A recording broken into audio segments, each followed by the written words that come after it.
You cannot depend on Amazon because Amazon is not on your side.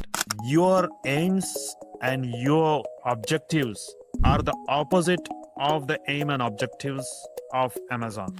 Amazon's aim is to make money, and your job is to make money.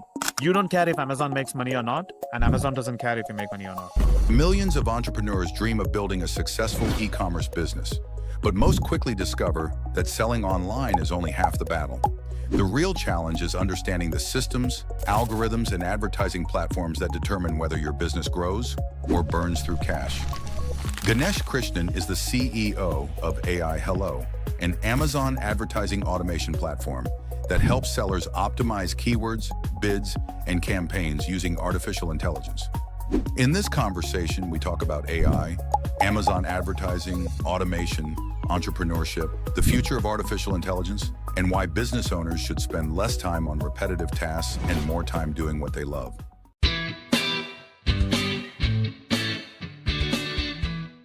Before we dive in, a quick note. If you want weekly tools to grow and lead your business, sign up for my free newsletter at stevepreda.com/newsletter. Good day, dear listeners. Steve Preda here, and welcome Ganesh Krishnan, the CEO of AiHello, an Amazon ads automation company helping you grow your revenues, reduce work hours spent on ads management, and decrease your ad costs. Welcome to the show, Ganesh. Thank you, Steve. Nice to meet you.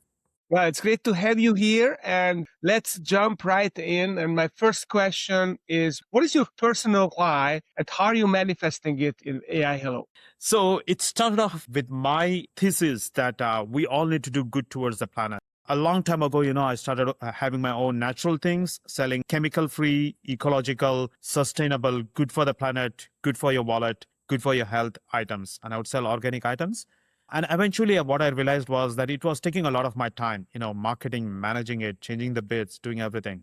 I started working more and more on AI because I've worked AI, commercially. I worked AI in my industry. That was my job. So I said, why not apply that to my own startup, to my own, industry for selling organic things. And once I started selling it, some of my friends reached out and said, can we use your AI for our own, businesses? And I said, sure, why not? And then I started opening it up. And then one of the person came through and says, okay, let's release it to the general public, see how it goes. And then as we started earning money, I realized that I don't need to do a job. I can have this startup and I can help different people have their own lifestyle. You could have your own lifestyle. You could sell your own stuff that you like, e-commerce, usually on Amazon, and then we help you have your lifestyle. So this is my personal why is we need more equality. We need more people, doing stuff they love rather than doing stuff they hate to do. They hate to wake up and go to work. So do what you love. We are here to empower you.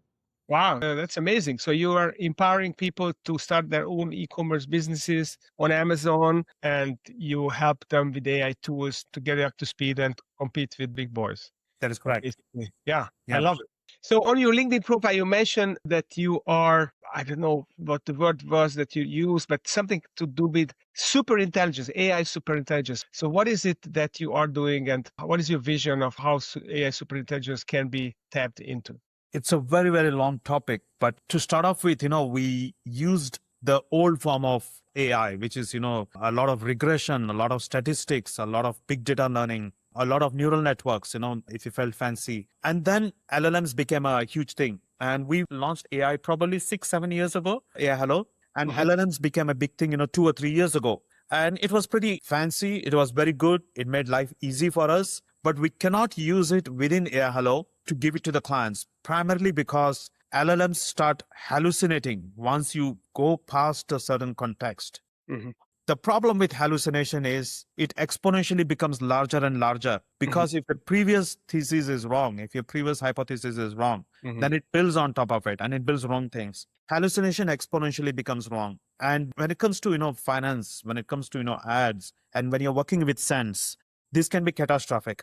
So you cannot use these large language models for finance, for, where you need precise data. And especially when you have lots of context, it's going to lose the context of the first part. Just because, you mentioned something at the start of the conversation doesn't mean it's not important. It is critical. As humans, we understand what is the most critical part of a conversation, and then we keep that in mind. But LLMs, because of context, they just keep on going and start hallucinating. So a few months ago, we came up the idea that we could use something like a large language model, but not based on the transformer model, and we could base it on data so that there is almost zero hallucination. So instead of building weights, we build it based on data. And we launched this. We don't use it on AiHello, but we decided to use it on an email service because we have a lot of emails. We process a lot of emails for the client. We process a lot of emails for the specialist. So we could use the zero hallucination within the emails. And if it is successful, then we can put it into AiHello. And we can, of course, release it as an API as well. So this is going to set the basis of artificial superintelligence, because what is stopping us right now from reaching or breaching that wall of artificial superintelligence is this hallucination. And of course, there is also the logic. LLMs are pretty stupid. They don't understand. You can teach them, they learn, but they do not question what you teach them. They always take it as blind faith. Yeah. Wow. That is genius. I love it. You are going to unhallucinate AI, and if it stops hallucinating, essentially it is becoming a lot more powerful and gets scalable. AI becomes scalable, or the whole process becomes scalable. That's fascinating. So your mission is to empower all these people to run their businesses. Do you have a framework for this that you could describe in 3 to 5 steps of how to get someone to up and running to have their own business on an e-commerce platform? Or do you have any other framework that you could share with the audience, which is a simple one and they may be able to benefit? One of the caveat for using AI is that it needs a lot of data. So if you're just starting out, your e-commerce business, you need to put some kind of more of your human intelligence, more of your gut instinct, more of your thoughts, more of your emotions into building it out. And once you have built up enough data, then you can put it into AiHello and you can start it into automation. So what I would say, if you're starting out of an e-commerce business, is hire a specialist that can, help you launch off the ground, do a bit of the hypothesis one, do a bit of the analysis, and then come to AiHello and then start automating it. You should only start automating it once you have good idea of how things work for you. And to find how things work for you is what you need to do on your own. It's like you can't start running or you can't start driving a car until you learn how to crawl and until you learn how to walk. Okay, so it's basically, it's the age-old innovation thing that you have to innovate something on your own, and then you can scale it with AI. That is correct. Yeah. So let's say I came up with some kind of a formula or a concept or a product that is currently not yet being promoted, and I believe that it would work, or maybe I already tested it, and I want to scale it. I want to get on Amazon and sell it there. What can you do for me? What are the steps for me to be successful with AiHello's help? So the first thing when you select a product is, what are the keywords for it? What keywords do you use for that product? The second would be, what are the bids for that product? For each one of the keyword, what is the right bid to put up? And then you have other things like budgeting. Do you change the bid depending on the time of the day? Do you change the bid in total? So those are the things that you need to keep on adjusting every single.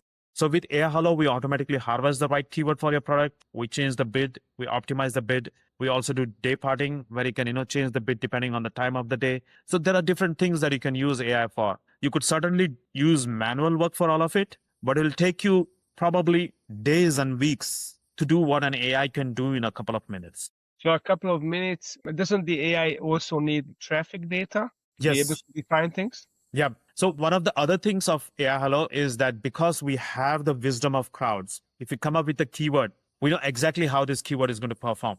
As you say, you have the wisdom of crowds. Can you extrapolate what you experience with other products and other customers onto a new product that doesn't yet have a lot of traffic? Is this what you mean by the wisdom of crowds, or how do you mean wisdom of crowds? Let me give you an example. Let's assume you want to sell a coffee and you go to a platform and say, this is my product. It's coffee. Help me sell it. So what we do is, we know this is a coffee. What are the keywords around it that it's going to sell? Because we sold other coffee. So we know organic coffee sells well. We know coffee in the morning sells well. Black coffee sells well. Caffeine sells well. And then we also know, based on previous performance of other keywords, what is a good bid for each of the keywords. If you don't know the keywords, then of course you have to spend time researching it. And if you don't know the bids, then you have to spend time researching what is a bid to put in. But we do all the research for you and you put it in. And the second part, the bigger part is, if the bid doesn't work out, if you're not selling, then we increase the bid automatically. If you're losing money, then we decrease the bid automatically. So that bid optimization is a critical part of AiHello. Yeah, we use Amazon ads for promoting my books. And yes, it takes a lot of skill to find the keywords, to eliminate the negative keywords, to adjust the bids, to have the right bids, to not overspend, to not underspend. but also Amazon does much of the machine learning as well. So what is it that Amazon does and what is it that you have to do? And why doesn't Amazon do what you have to do? The most critical piece of information to keep in mind that your aims and your objectives are the opposite of the aim and objectives of Amazon. Amazon's aim is to make money, and your job is to make money. You don't care if Amazon makes money or not, and Amazon doesn't care if you make money or not. So when you put up a bid, when you put up the ads, Amazon will maximize the ad spend, whatever it is. In some ways, it's like a casino. You go to the casino, and the job of a casino is to win money from you, and your job is to win money from the casino. So ads have become a lot like gambling nowadays. You throw money into it, you expect to make money. 90% of the people, they lose money and they give up. And Amazon always finds fresh sellers, to move on. You cannot depend on Amazon because Amazon is not on your side. Yeah, that makes perfect sense. Yeah, I always thought that it was some platforms was really difficult to make money with ads, like Facebook. I think it's so competitive, probably very difficult to make money. I know a lot of people who spent a lot of money on Facebook, but I don't know very many that figured out a formula that continues working. Okay, so someone, you have to help them to find their keywords, the right bid, how to adjust the bid. But then what we found was that at some point ads die. Then we have to switch things up. It actually happens quite frequently that you have to create new campaigns and new ads. So what's the dynamic of that? How do you optimize that you are not going to still support ads that don't work anymore and you switch at the tipping point? So when we say ads, it's not technically the campaigns. The campaigns is just a container for all of your ads. Mhm. You have products inside it and you have keywords inside it. So a campaign is made of products and keywords. And the question is like, when you say ads die, did the keywords die? Then you need to add new keywords, right? You always have to keep on adding new keywords and switching up new keyword. It's a continuous job of trying to find the right keyword for your book, for your product, and then optimizing the bid constantly to make sure that you're profitable. You have to make sure that your ads technically don't die because of lack of freshness of the keywords. And of course, there's always a limit on the amount of keywords you could add because each product has a limited keywords that people are searching for. Maybe there's a long tail keyword that's going to make money, but there's not enough search volume. But maybe there's a high volume search keyword, but that is not, profitable to you. So you have to find out what is the right strategy for you. Eventually, if your product is good, you will make money. If your product is not good, you won't make money. That's the bottom line. So essentially, it's a cyclical thing. You find the keywords, you figure out the right bid, you adjust the bid, and then you have to find new keywords and keep doing this. Yeah. So why do keywords go stale? Do people not search for certain things anymore? It could be, there are multiple reasons for it. One of the reason is a competitor has come in and taken all your search volume. And you have to know, are you losing search volume? Are you winning search volume? Has your search volume dropped out? The second is, people not searching for that keyword anymore. Is it out of fashion? The third is, are you underbidding? Is the bid too low? Again, you would know by the amount of impression. Has the impression dropped off? If the impression has dropped off, then is it because of the competitor? Is it because of the competitor? If it's not of the competitor, are the people searching less? Are your bids low? If the search volume is the same, are people clicking less? Why are they clicking less? Is it your images? Is it your product? Is your product no longer in fashion? I don't know. Maybe a few months ago, there was these spinners that were really in fashion. And nowadays, no one uses those spinners. So those things are out of fashion. Mm-hmm. Yeah, the spinners, I remember. That's been out of fashion for a while. Yeah. Yeah, that's fascinating. So it's a never-ending cycle of innovation and figuring out what works, what doesn't work. So let me ask you this. What drives growth in your business? Most of the growth is different ways to put it. 4 years ago, we used to create a lot of blogs. We used to create lots of content. We used to create lots of YouTube videos. And then ChatGPT came along. And then if we ask kids now, do you Google that? They don't know what is Google. They really don't know what is Google. And that is, it's not a cliche. It's surprising. They're like, what Google? Everything goes on ChatGPT. So for us, growth went from Google to ChatGPT. And we didn't spend enough time optimizing the LLMs on our site. So what drove growth before was blogs and YouTube. And what drives growth now is large language models like ChatGPT, Claude. People just ask ChatGPT, what do I do about this Amazon? It recommends, and then we go through it. So how do you leverage large language models or AI applications? This was one of the biggest, speed boost to our company. We managed to set the process right. We managed to create the templates. We managed to bring about structure in our company. The dev work has become 10x faster. The turnaround is 10x faster. We're able to release features quickly. We're able to find bugs in our previous code quickly. There are a lot of, things that is going on. If I could go and say that our company is no longer the same company what it was even a year ago, then it would not be an exaggeration. It would be the truth that what we were a year ago is not at all what we are right now. So in what way did you change? Is it coding accelerated and that changed everything? I mean, in what other ways did you change as a company? So the core is all done with AI first. Our devs use AI. They put the prompt, they check. There is a second dev that checks if everything is okay, if everything is done. And then, finally there's a QA, and then we push it to, staging. We used to do it like roughly a month or 45 days of sprint. Now we do weekly sprints. So it has gone, 4x faster. The biggest hurdle for us was managing the clients and how we manage the clients, and we never had any structure. So we talked a lot with ChatGPT. We talked a lot about what is the right way to bring the structure and how to, bring accountability within the system. We managed to set up all the software that is required for accountability. It went ahead and fixed those issues. It, created the structure. It created accountability for all the people. And then we implemented that. Finally, the last one, which was the most debatable, is we require a lot of content. We require a lot of graphics. We require a lot of videos for the client, for Amazon. I actually went to buy something on Amazon a few days back. And what was puzzling was when I zoomed into the images, you could see all of them were AI generated because they all had these silly mistakes of, the AI spelling mistakes, random word. So almost everything on Amazon right now, all the images, they are kind of AI generated. It's hard to blame them. We ourselves use AI for a lot of the images. We make sure we don't have those silly mistakes, but we do use AI as well. So the turnaround time for the graphics is AI as well. Though some clients do complain that they don't like AI generated assets. And if the person looks a bit too AI generated, they just reject it outright. So that is the most, debatable part of it. But overall, our company is called AiHello, like it's AiHello. And if we don't say hello to AI, then we're not AiHello. Yeah, love it. I love the head and the one arm, Yes. the hello, and that's it. Yeah. So what is one thing that you're actively trying to figure out in your business right now? We are a remote first company, and I'm struggling to bring about accountability with all the team members. We do have good amount of employees. 90% of our employees are good. 10% of employees still have accountability issues. And for me, is a bit of a hurdle, is a bit of a challenge. Push those people who are dragging the feet about AI. Because they're not comfortable with AI, they want to do what they're good at and want to do something new.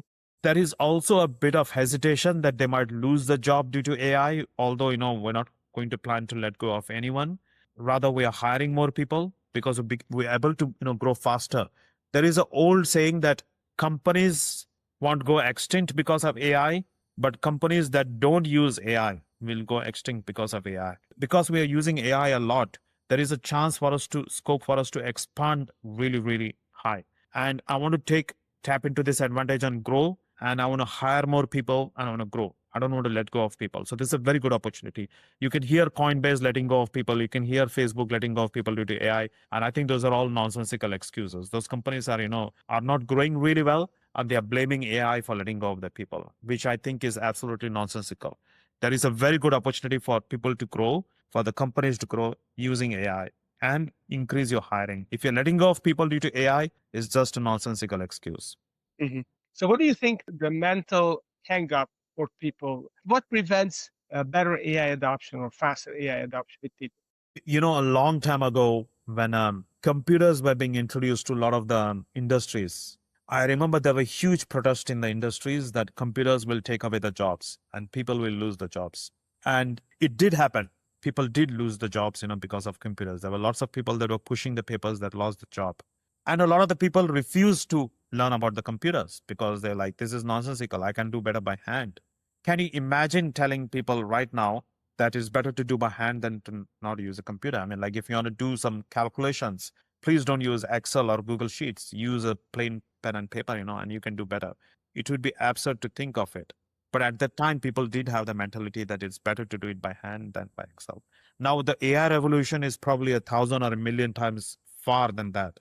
And you could drag your feet, and there will always be people that will drag their feet. And they say, I can do it better. AI is just nonsensical. And sure, some of it is true. But the overwhelming majority of tasks is going to be done so well with AI. And it's not just the large language models, it's with everything. Regression, linear, data analytics, big data analytics, day parting, number calculation. I'm not even talking of the transformer model. I'm talking of everything related to AI. So automated, so much done by the AI that if you're not involved in it, then you'll get left behind, just like the people who don't use the computers. Do you feel like people have to be highly educated to be able to use AI, or people with less education can also benefit? I don't think it has anything to do with education. I think the learning curve for AI is smaller than the learning curve for computers. If you're already using computers, you could just install some, command line interface and have things running. Actually, you can go to just chat.com and you can ask some questions and you can, build out something. But if you want to build real serious apps, you could use a command line interface and build it out. I think the learning curve is probably a couple of hours to be proficient in all of these tools. I'm thinking more about as AI tools develop and take off our shoulders many of the routine tasks, the repeatable tasks. Does that not mean that we will spend more of our time on high-level thinking and high-level orchestration, which will require some kind of a mental ability to be able to do that? It requires you to understand context, to understand implications of things, to be able to connect dots. So that's what I mean, that if the people who can actually use the AI tools, they have this higher level of awareness and thinking and be able to combine and create. And are there AI tools that lower level thinking people can also use?